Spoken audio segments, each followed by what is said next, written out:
ഗ്യാൻവാബിയിൽ മൂന്നാം ദിനവും പൂജ തുടർന്ന് ഹൈന്ദവ വിശ്വാസികൾ. ഇന്ന് പുലർച്ചെയും വ്യാസ്ജി കാ തിക്കാനയിൽ പൂജ നടന്നു.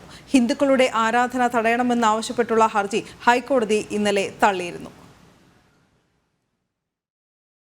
ഗ്യാൻവാബിയിലെ തെക്കേ നിലവറയായ വ്യാസ്ജി കി തിക്കാനയിൽ ഹിന്ദുക്കൾക്ക് പൂജ നടത്താൻ അനുമതി നൽകിക്കൊണ്ടുള്ള ഉത്തരവ് ജനുവരി 31-നാണ് വാരണാസി ജില്ലാ കോടതി പുറപ്പെടുവിച്ചത്.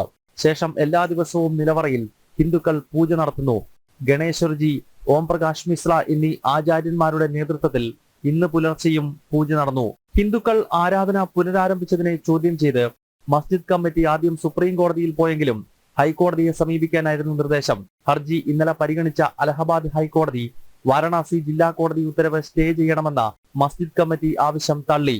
ഗ്യാൻവാബിയിലെ നിലവറകളിൽ പൂജ പുനരാരംഭിക്കാൻ അനുമതി ആവശ്യപ്പെട്ട് വ്യാസ് കുടുംബം നൽകിയ ഹർജിയിലാണ് ചരിത്രപരമായ വിധി പ്രസ്താവം വാരണാസി ജില്ലാ കോടതി നടത്തിയത്.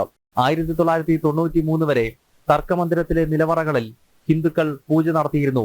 93-ൽ ഉത്തർപ്രദേശിൽ ഭരണത്തിൽ വന്ന മുലായം സിംഗ് യാദവ് സർക്കാരാണ് ഗ്യാൻവാബിയിലെ ഹിന്ദുക്കളുടെ ആരാധന തടഞ്ഞുകൊണ്ട് ഉത്തരവിറക്കിയത്. ജനം, ഡൽഹി.